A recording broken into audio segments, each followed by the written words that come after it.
오늘 함께 들을 하나님의 말씀입니다. 신약성경 사도행전 14장 19절에서 28절 말씀입니다. 한 절씩 교독하고 마지막 절은 함께 읽겠습니다. 유대인들이 안디옥과 이고니온에서 와서 무리를 충동하니 그들이 돌로 바울을 쳐서 죽은 줄로 알고 시외로 끌어내치니라. 제자들이 둘렀을 때 바울이 일어나 그 성에 들어갔다가 이튿날 바나바와 함께 더베로 가서 복음을 그 성에서 전하여 많은 사람을 제자로 삼고 루스드라와 이고니온과 안디옥으로 돌아가서 제자들의 마음을 굳게 하여 이 믿음에 머물러 있으라 권하고 또 우리가 하나님의 나라에 들어가려면 많은 환난을 겪어야 할 것이라 하고 각 교회에서 장로들을 택하여 금식 기도하며 그들이 믿는 주께 그들을 위탁하고 비시디아 가운데로 지나서 밤빌리아에 이르러 말씀을 버가에서 전하고 아탈리아로 내려가서 거기서 배 타고 안디옥에 이르니 이곳은 두 사도가 이룬 그 일을 위하여 전에 하나님의 은혜에 부탁하던 곳이라. 그들이 이르러 교회를 모아 하나님이 함께 행하신 모든 일과 이방인들에게 믿음의 문을 여신 것을 보고하고 제자들과 함께 오래 있으리라. 아멘. 아멘. 복음 전하는 것을 방해하는 세력이 참 집요하고 끈질기다는 것을 우리는 확인하게 됩니다.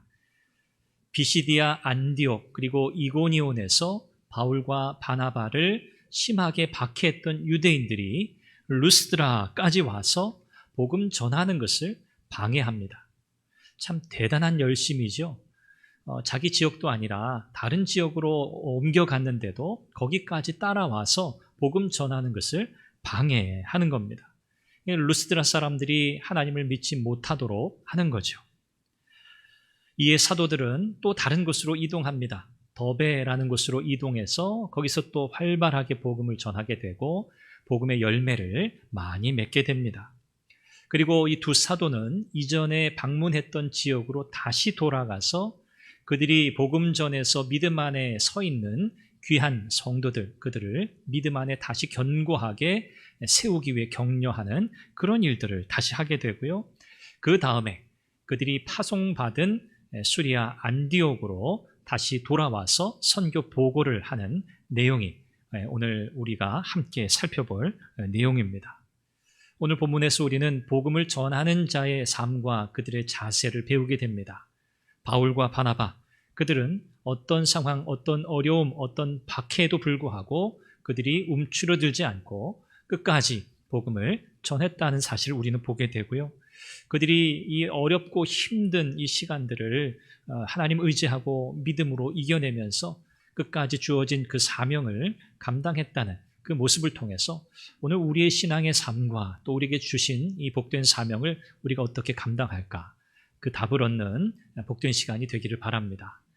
먼저 우리가 가져야 할 첫 번째 중요한 자세를 배우게 되는데 어떤 박해에도 불구하고 결코 중단하지 않고 복음을 전하는 자세입니다. 그러니까 포기하지 않는 거죠. 포기하지 않는 자세. 우리는 이것을 배우게 됩니다. 유대인들이 루스드라까지 와서 사람들을 막 선동합니다. 바울과 바나바가 전하는 복음의 메시지를 믿지 못하게 하고 그 메시지를 의심하게 만들면서 적극적으로 반대하는데 특별히 이 바울에게만 이들이 더 집요하게 반대를 합니다. 오늘 성경에 보면 돌로 바울을 쳤다 그랬습니다. 이 돌로 맞는다? 이것은 그냥 뭐 가벼운 정도의 사건이 아니고요. 이것은 그 사람을 죽이겠다는 뜻이에요. 돌로 친다는 것은 죽이겠다는 뜻입니다. 바울을 돌로 쳤어요. 거의 죽은 것처럼 되었습니다. 뭐 의식불명이라고 할까요? 이 사람들이 볼 때 이제 죽겠다 싶을 정도로 돌을 던진 거예요. 그래서 이 바울을 마을 밖으로, 성 밖으로 끌어냈습니다. 뭐 시체 끌어내듯이 끌어낸 거죠. 이제 뭐 얼마 되지 않아 죽겠다 확신했기 때문입니다. 불과 얼마 전에는 바울과 바나바를 바라보면서 그들이 뭐라고 불렀죠? 루스드라 사람들이 바나바는 어떤 신? 제우스. 바울은 네, 헤르메스. 제우스, 헤르메스, 신들이라고 불렀던 사람들이잖아요. 이 루스드라 사람들이. 얼마 전까지만 해도. 그런데 지금 어떻게 하고 있어요? 그들이 이제는 그 유대인들의 설득을 당해서 바울과 바나바를 향해서 심히 박해하고 특별히 바울에게는 돌을 던진 거예요. 여러분, 이 장면을 우리가 바라보면서 이 바울이 스데반 집사가 돌에 맞아 죽을 때 그 현장에 있었잖아요. 그때 장면을 떠오르게 됩니다. 아마 돌에 맞는 그 순간에 바울이 아마 생각이 많았을 것 같아요. 자기의 전적이 있거든요. 자기도 예수 믿는 자들을 잡아 다니러 다닐 때 그들이 돌에 맞아 죽는 것을 당연하게 생각했어요. 신성 모독에 대한 죄, 그 값은 돌에 맞아 죽는 거니까 그들이 돌에 맞아 죽는 것을 당연히 여겼던 그런 바울이었어요. 그런데 이제 그 일을 누가 당합니까? 바로 자기 자신이 당하고 있는 거죠. 자기의 아마 옛 모습이 떠올라서 그들을 향하는 불쌍한 마음, 그들을 참 긍휼히 여기는 마음을 아마 바울이 가졌을 거고요. 또 한편으로는 나처럼 그들도 예수님을 만나야 하는데 예수님을 만나기만 하면 그들이 행하는 저 일이 얼마나 어리석은 일인지 그들이 깨닫게 될 텐데 아마 예수님을 만나기를 간절히 바랐을 것입니다. 바울은 결국 돌에 맞아서 시체처럼 성 밖에 버려졌는데 오늘 성경의 제자들은 여러 무리들을 가리킬 텐데 디모데를 포함해서 바울이 복음 전에서 예수님을 믿은 이제 막 초신자들 아마 그들도 포함되어 있으리라고 생각이 돼요. 바울이 성 밖에 내버려지니까 사람들이 이 바울의 생사를 확인하기 위해서 몰려들었어요. 그리고 바울의 그 누워있는 그 주변으로 둘러쌉니다. 아마 바울을 위해서 기도하기 위해서 그랬던 게 아닌가 싶습니다. 바울이 숨이 아직 붙어 있었어요. 아직 죽은 게 아니에요. 그들이 바울을 둘러서서 서 있는데 성경에 보니까 그때 바울이 일어났어요. 참 그 중간의 상황들을 성경이 기록하지 않은 것인지는 모르겠으나 중요한 건 바울이 거의 죽은 자처럼 되었다가 다시 일어났다는 거예요. 다시 일어났어요. 다시 일어나서 더 놀라운 일이 일어나요. 아마 겨우겨우 일어나지 않았을까 싶어요. 제 생각할 때는. 여러분 한번 머릿속으로 그려보세요. 돌에 맞아 거의 죽은 자처럼 되었다 할 때는 거의 기력이 없는 거잖아요. 거의 일어설 힘조차 없는 거잖아요. 그런 바울이 일어섰어요. 상처투성이었겠죠. 여기저기 피가 나고 있었겠죠. 바울이 일어나서 어떻게 했어요? 다시 성 안으로 들어가요. 성 안에서 돌에 맞아 밖으로 버려진 바울인데 그가 다시 일어나서 루스드라 성 안으로 들어갑니다. 그리고 이튿날, 그 다음 날이죠. 바나바와 함께 더베라는 곳으로 향합니다. 이 루스드라 성 안에 들어가는 게 쉽지 않았을 것 같아요. 들어가면 또 나를 돌로 친 사람들이 있잖아요. 그들이 또 내가 그래도 죽지 않고 왔다는 것을 또 발견하면 또 돌을 들어 치지 않겠어요? 그럼에도 불구하고 바울은 어떤 생각이었는지 다시 성 안으로 들어갔다가 하루를 머물고 그 다음날 바나바와 함께 더베, 이 더베는 이제 루스드라에서 한 남동쪽으로 한 95km 혹은 97km 정도 떨어진 곳이에요. 이 더베로 향하게 됩니다. 바울의 1차 전도 여행의 동선을 살펴볼 때는 가장 먼 지역이었어요. 바울이 지금까지 복음을 전하면서 경험했던 일들을 여러분 한번 떠올려 보십시오. 비시디아 안디옥, 거기에서부터 유대인들로부터 박해를 당했죠. 그리고 거기서 이고니온으로 이동해요. 이고니온에서도 마찬가지예요. 유대인들로부터 거센 저항을 받았어요. 거기서 또 루스드라 왔어요. 루스드라까지 쫓아와서 바울을 돌로 쳤어요. 그리고 바울은 또 더베로 이동해 갔어요. 더베까지는 쫓아오지 않았어요. 더베까지 쫓아왔다는 기록이 없거든요. 아마 이 돌로 친 유대인들은 바울이 죽었을 거라 아마 확신했던 것 같아요. 그래서 다시 더베까지는 쫓아오지 않습니다. 이 상황들을 보시면 바울이 어떻게 복음을 전하는 지역을 확장해 갔는가를 보게 돼요. 어떻게 그의 걸음이 점점 다른 지역으로 옮겨졌죠? 박해 때문입니다, 사실은. 복음 전하는 그 일을 거세게 저항하는 유대인들 때문에 바울은 복음 전도하는 지역을 계속 옮겨야 했어요. 박해자들을 피하는 가운데 복음이 확장되었다는 것을 우리는 보게 되는 거죠. 이것은 인위적으로 사람이 짜놓은 어떤 계획에 의해서 진행되는 일이 아니에요. 이것은 절대적으로 하나님의 인도하심이었어요. 하나님께서 복음이 확장되게 하시는데 박해라고 하는 방법을 하나님이 사용하신 거예요. 이런 상황에서 우리가 중요하게 보아야 할 점이 뭘까요? 이런 극심한 박해, 내 생명을 위협하는 그런 상황에 처해 있는 그런 상황에서도 바울 그리고 바나바는 복음 전하는 일을 중단하지 않았다는 사실입니다. 포기하지 않았다는 거예요. 복음 전하는 것을 포기하지 않았다? 우리가 집중해서 보고 마음에 기억해야 할 부분이 바로 이겁니다.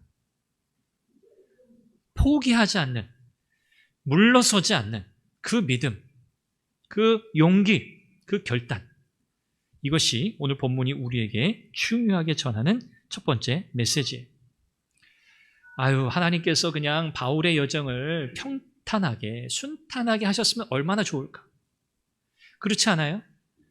바울이 회심하게 된 것도 굉장히 극적이었잖아요.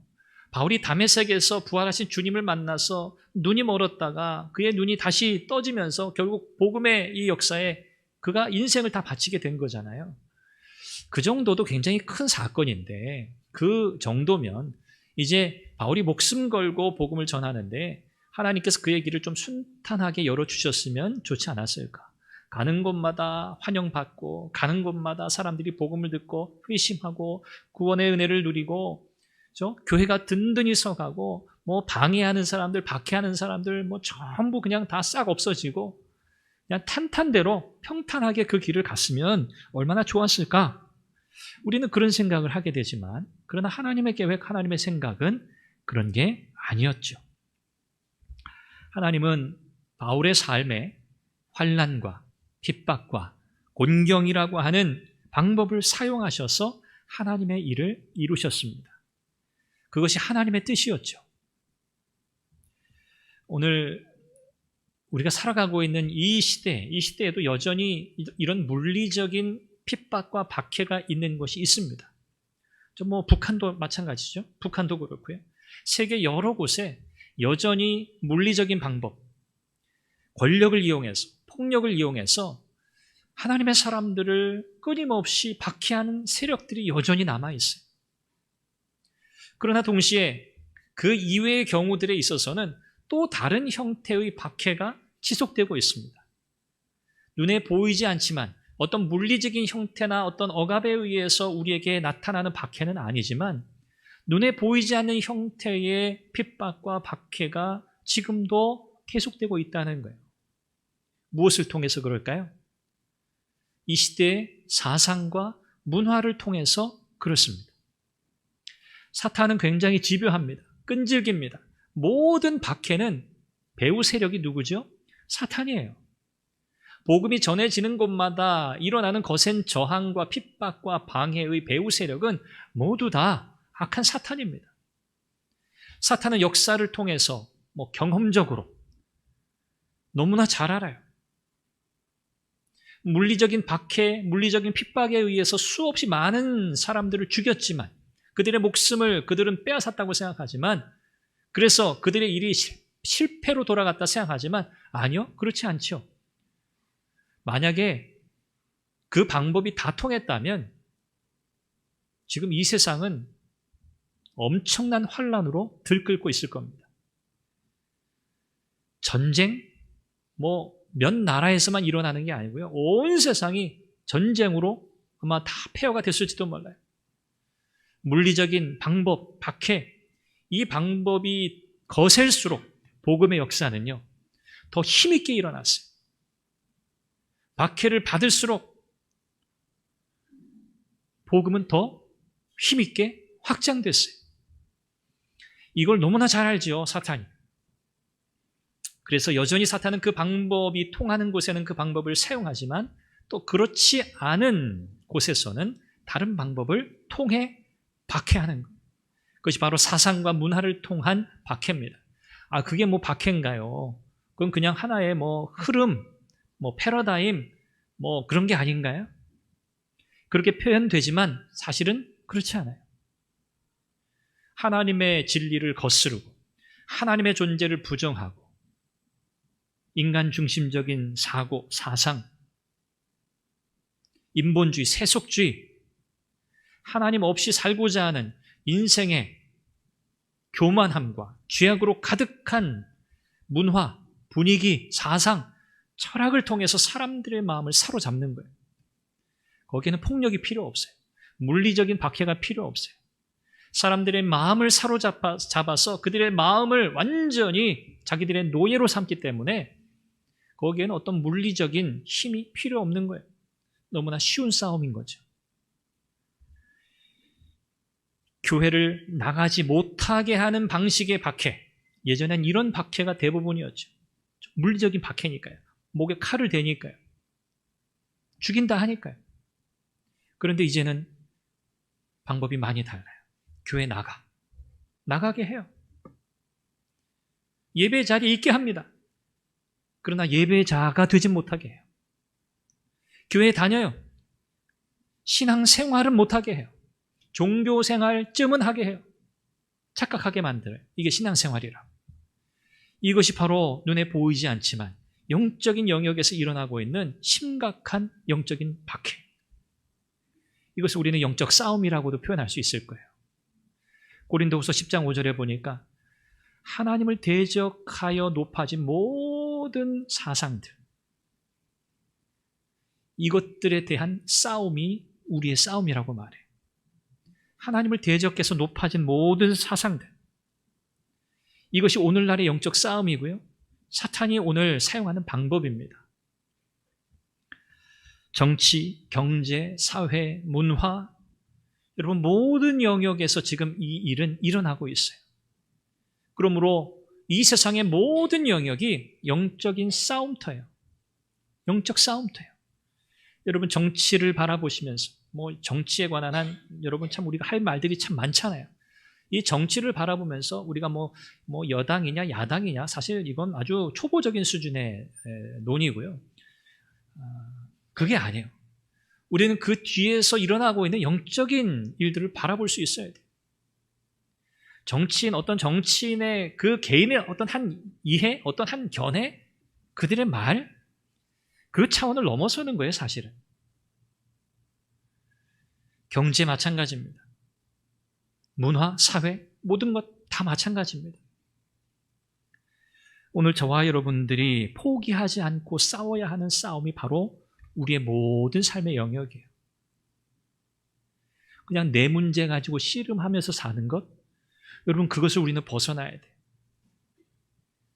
신앙 공동체의 문제이고 이것은 이 나라 대한민국, 우리가 살아가고 있는 이 조국에 관한 일이고 더 넓게는 하나님 나라에 관한 일이에요.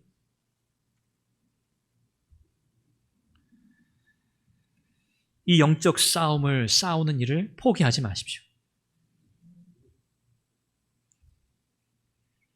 정치의 모든 흐름과 상황들을 여러분들이 복잡하니까 그냥 관심 끄자. 우리 흔히 그런 말도 하잖아요. 너무 답답하니까. 여러분 관심을 끄시면 안 돼요. 보시고 들으시고 영적으로 판단하시고 분별하시고 거기서 기도의 제목을 삼으시고 국가의 권력이, 국가의 공권력이 불의하고 악한 일들을 주장하고 실행에 옮기려고 할 때 우리는 적극적으로 그 일에 대해서 그것이 옳지 않다고 우리의 목소리를 내야 돼요. 이것이 그리스도인들의 책임이에요. 이것 또한 영적 싸움입니다. 차별금지법, 우리가 기도 제목에도 놓고 계속 기도하고 있잖아요. 학생 인권 조례, 여기에 들어가 있는 모든 이 독소 조항들, 물론 모든 건 다 아니에요. 모든 조항이 다 그렇다는 건 아니에요. 그러나 거기에 들어가 있는 하나님의 창조의 질서를 어기고 하나님의 진리를 거부하고 하나님 배제하고 인본주의적이고 세속적인 방식의 그런 내용들을 거기에 담아 법제화하려고 하는 이런 모든 시도들에 대해서 우리는 물론 마땅히 기도해야 하지만 그 일들에 대해서 우리가 반대 의견을 내고 반대 서명을 하고 때로는 투표하고 이러한 일들을 우리가 마땅히 해야 한다는 거죠. 이것이 오늘 우리가 이 시대 속에서 사탄이 사용하고 있는 이런 무형, 유형의 이런 박해 속에서 우리가 싸워내야 할 영적인 싸움이라는 것을 여러분 꼭 기억하시길 바라요. 그래서 우리가 이 싸움에서 물러나면 안 돼요. 이 싸움을 포기해서도 안 돼요. 내 개인의 영혼을 지키는 것, 내 개인의 영성을 지켜나가는 것, 이 경건 생활하는 것, 여러분 이것은 우리의 그냥 기본, 베이직, 그냥 기본이에요. 우리가 호흡하는 것, 숨 쉬어야 우리가 살잖아요. 바로 그거예요. 그건 우리가 숨 쉬는 것과 마찬가지 일이에요. 그것이 잘 되어야 우리는 공동체적인 영적 싸움을 잘 싸울 수 있어요. 교회를 섬기는 일도, 신앙생활 해나가는 일도, 나라를 위해서 헌신하고 수고하는 일도 잘 감당하게 돼요. 오늘 우리가 이 말씀을 마음에 잘 기억하면 좋겠습니다. 이 영적 싸움을 많이 포기하지 않게 하시고 우리의 눈을 열어서 하나님 이 시대 이 상황이 어떻게 지금 돌아가고 있는지, 이 시대 속에서 어떻게 사탄이 지금도 집요하고 끈질기게 하나님의 복음을 막아서고 있는지 볼 수 있는 눈을 주셔서 하나님 우리가 적극적으로 그 일들을 놓고 기도할 뿐 아니라 우리가 무언가 해야 할 때에는 물러나지 않고 하나님 이 싸움을 싸울 수 있는 용기와 지혜를 주십시오. 여러분 이렇게 기도하시기를 바랍니다. 두 번째는 담대하게 전하고 모든 수고에 대해서 하나님께 영광을 돌리는 자세. 이 자세가 복음 전도자의 자세라고 성경은 가르쳐요. 바울과 바나바가 더베로 가잖아요. 루스드라에서. 더베에 가서 그들이 더 열심히 복음을 전해요. 적극적으로 복음을 전해요. 그랬더니 열매를 많이 맺어요. 오늘 성경에 보니까 많은 사람을 제자로 삼았다 그랬어요. 많은 사람들이 예수님을 믿게 된 거예요. 바울이 성한 몸이 아니잖아요. 돌에 맞았으니까 거의 죽을 지경이었으니까 여러분 그 상처가 하루 이틀에 나을 상처가 아니거든요. 온몸이 쑤시고 아프고 고통스러웠겠죠. 오늘날처럼 항생제, 진통제 이런 나름의 약들이 좀 좋아서 그 고통을 좀 덜 수 있는 그런 상황도 아니었을 거예요. 온몸이 상처투성이에요. 고통이 여전해요. 그럼에도 불구하고 전혀 아랑곳하지 않아요. 가서 복음을 전해요. 더 힘있게 전해요. 참 놀라운 일이죠. 그런데 여기서 또 다시 우리는 또 놀라게 돼요. 바울이 더베에서 복음을 열심히 전하고 그 다음에 이 더베에서 처음 파송받은 수리아 안디옥까지는 그냥 쭉 직선거리로 쭉 가기만 하면 되는 길이에요. 그러니까 쉽죠. 그냥 수리아 안디옥으로 돌아가도 아무 문제 없는 상황이에요. 그런데 바울은 어떻게 하죠? 이 더베에서 루스드라와 이고니온과 안디옥으로 다시 돌아가요. 자기가 지나온 길을 다시 돌아가는 거예요. 과연 이럴 수 있을까? 바울이 지금 지나온 그 모든 장소는 여러분 어떤 장소였습니까? 바울을 잡아먹지 못해서 안달이 난 사람들이 바울을 향해서 대적하고 박해하고 돌을 던졌던 곳들이에요. 그런 곳으로 다시 돌아간다? 여러분 그 심적 부담이 얼마나 컸을까요? 누가 가라고 한 게 아니에요. 가야만 하는 어떤 의무가 있는 게 아니에요. 그런데 바울은 자기가 복음을 전하며 지나왔던 곳들을 다시 돌이켜 찾아가요. 가서 뭐합니까? 다시 말씀을 전해요. 다시 복음을 전하는 거예요. 이미 복음을 받아들인 사람들이 더 그 말씀 안에서 견고하게 그들이 믿음에 세워지도록 하기 위함이었어요. 22절에 보니까 제자들의 마음을 굳게 하여 이 믿음에 머물러 있으라 이렇게 권면해요. 이게 다시 돌아간 이유였어요. 제자들의 마음을 굳게 하여. 바울은 떠나왔지만 여전히 그 지역들에는요, 복음의 적대적인 세력들이 남아있잖아요. 그래서 복음을 전해 듣고 예수님 믿고 이제 정말 너무 기쁨 가운데 신앙생활을 막 시작한 사람들, 그들이 남아있는데 그들은 또 위험에 노출되어 있어요. 그들을 향해서 또 박해하는 세력들이 여전히 거기에 있거든요. 남아있거든요. 그러니까 믿음도 여린데 그들이 마치 바울을 박해하고 적대시했던 그 유대인들이 그들에게 가서 똑같이 한다면 여러분 어떻겠어요? 그들이 연약한 믿음, 그 어린 믿음이 흔들릴 수 있어요. 그들이 정말 죽기까지 내가 순교하겠다는 각오, 그 정도까지의 믿음의 수준이 아닐 가능성이 크잖아요. 그래서 그런 박해 가운데 그들의 믿음이 흔들리고 그들이 쉽게 믿음을 포기하는 일이 일어날 가능성이 있단 말이에요. 그래서 바울은 다시 돌아가서 그들에게 말씀을 전하고 그들의 마음을 굳세게 해주고 뭐라고 한 거예요? 이 믿음에 머물러 있으라. 믿음 지켜야 한다는 거예요. 이 믿음 절대 포기해서는 안 된다는 거예요. 그 메시지 다시 한번 전하려고 목숨을 걸고 다시 돌아간 거예요. 그리고 이어서 이렇게 말하죠. 하나님 나라에 들어가려면 많은 환난을 겪어야 한다. 하나님 나라에 들어가려면 많은 환난을 겪어야 한다. 이게 경고입니까? 위로입니까? 위로죠, 사실은. 하나님 나라에 들어간다? 이 사도행전 전체에서 이 하나님 나라에 들어간다는 표현이 유일하게 여기 기록된, 이 표현이 여기에 유일하게 기록된, 사용된 표현인데, 이 하나님 나라에 들어간다는 것은 의미가 굉장히 종합적인 의미예요. 하나님 나라에 들어간다? 이것은 구원 받는다. 그런 뜻이죠. 구원 받는다. 뿐만 아니라 그리스도의 제자로서 이 땅에서 하나님 나라의 백성으로 이 땅에서 살아가는 모든 삶, 전생에 그걸 가리키는 표현이에요. 그러니까 이 땅에서 그리스도의 제자로 살아간다. 이것을 하나님 나라에 들어간다는 이 표현을 통해서 의미를 전달하고 있어요. 여러분, 하나님 나라는 하나님의 통치가 이루어지는 곳이죠. 하나님의 통치. 이 여기 말하는 하나님 나라는 어떤 물리적 장소를 가리키는 게 아니에요. 어떤 정해져 있는 장소가 아니에요. 물리적 장소가 아니에요. 이 하나님 나라는 하나님의 통치가 일어나는 모든 곳을 가리켜요. 하나님의 다스리심이 일어나는 모든 곳. 여러분, 하나님의 통치가 에서 벗어난 곳이 있나요? 하나님의 다스리심에서 벗어난 곳이 있습니까? 세상에? 없어요. 그분은 만왕의 왕이시니까, 온 세상의 창조주 주권자시니까 하나님의 통치를 벗어난 것은 아무것도 없어요, 세상에. 그러니까 온 세상은 하나님의 다스리심 가운데 있는 거예요. 오늘 우리가 살아가고 있는 이 땅, 이 나라, 이 대한민국, 오늘 우리의 삶의 현장, 우리가 하나님의 다스리심을 받고 있죠. 그래서 우리는 이 땅에서 하나님의 나라를 살아가고 있는 거예요. 이 땅에서 하나님 나라를 살아가요.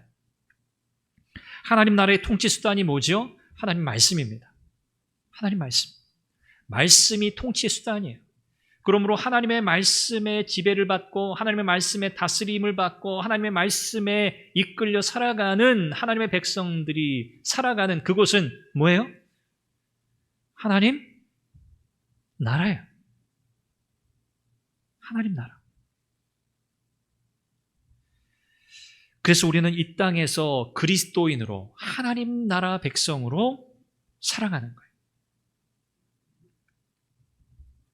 일상적이고 지속적으로 하나님의 임재를 경험하며 살아가는 것, 이것이 하나님 나라에 들어가는 거예요.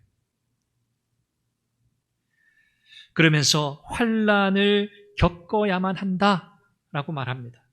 여기 헬라어에는 반드시라고 하는 단어가 들어가 있는데 이 번역에는 그게 들어가 있지 않아요. 반드시 환난을 겪어야 한다. 당연하다는 거죠. 환난이라는 거. 환난을 겪는 건 당연하다. 이거 하나님 나라에 들어가는 사람의 필수 조건이라는 거예요. 물론 조건은 아니에요. 환난을 겪어야만 하나님 나라 들어간다? 그런 의미의 조건은 아니에요. 그러나 환난이라고 하는 것은 하나님 나라 백성이 이 땅에서 경험하는 본질적인 삶의 일부분이다. 그렇게 표현하는 거죠. 이렇게 바울과 바나바는 각 교회마다 이렇게 말씀으로 다시 권면하고 그들을 위로한 뒤에 그 교회를 위해서 수고하고 섬길 장로들을 세웁니다. 일종의 공식적인 절차를 통해 세우는 거죠. 선택하고 그들을 위해서 안수하여 장로들을 세워요. 그 교회를 위해서 수고하고 성도들의 신앙 믿음을 위해서 함께 애쓸 지도자들을 세운 거죠. 바울과 바나바, 그들은 환난과 핍박 중에도 결코 물러나지 않고 기도하면서 담대하게 복음을 전했습니다. 복음 전도자의 삶에 필요한 것은 바로 이 담대함입니다. 나의 생명의 안위를 생각했다면 다시 돌아갈 수 없었을 거예요. 돌아가면 내가 반드시 또 반대에 부딪히고 또 내가 죽을 가능성이 더 높다. 이걸 알면서 어떻게 다시 돌아가겠습니까? 그러나 바울은 또 바나바는 전혀 그걸 문제 삼지 않아요. 자신의 안전, 자신의 안위를 생각했다면 갈 수 없는 길이에요. 그러나 그들은 사명을 생각했어요. 그들을 부르신 주님의 그 부르심을 그들은 기억했어요. 그래서 그들은 담대할 수 있었던 거예요. 이렇게 담대하게 사명을 위해 살아가는 믿음의 일꾼들을 통해서 하나님 나라가 든든히 서가는 줄로 믿습니다. 이렇게 바울과 바나바는 더베에서 복음을 전하고 비시디아를 통해서 밤빌리아에서 버가, 거기에서 또 말씀을 전하고 항구 도시였던 아탈리아로 가서 거기서 배를 타고 수리아 안디옥으로 이제 돌아오면서 1차 전도 여행을 마무리하게 됩니다. 돌아와서 교회를 다 모으고 선교 보고를 해요. 이제 오늘 우리가 살펴볼 마지막 부분이에요. 그들이 선교 보고를 합니다. 그러면서 하나님께서 행하신 모든 일을 다 얘기해요. 그들이 경험했던 모든 일들을 다 이야기해요. 그리고 이방인들에게 복음의 문을 여셨다. 감격스러운 이 보고를 안디옥 교회의 성도들에게 다 나눕니다. 우리가 눈여겨볼 표현이 27절에 있는데 하나님이 행하신 모든 일이라는 표현이에요. 바울의 고백은 바로 이거예요. 바울이 여러분 얼마나 수고했어요. 목숨 내걸고 했잖아요. 바울도 마찬가지고요. 죽음, 불사하고 목숨 내놓고 수고했어요. 그런데 바울은 뭐라고 보고해요? 하나님이 행하신 모든 일이라고 그렇게 고백해요. 뭐죠? 수고는 바울이 했어요.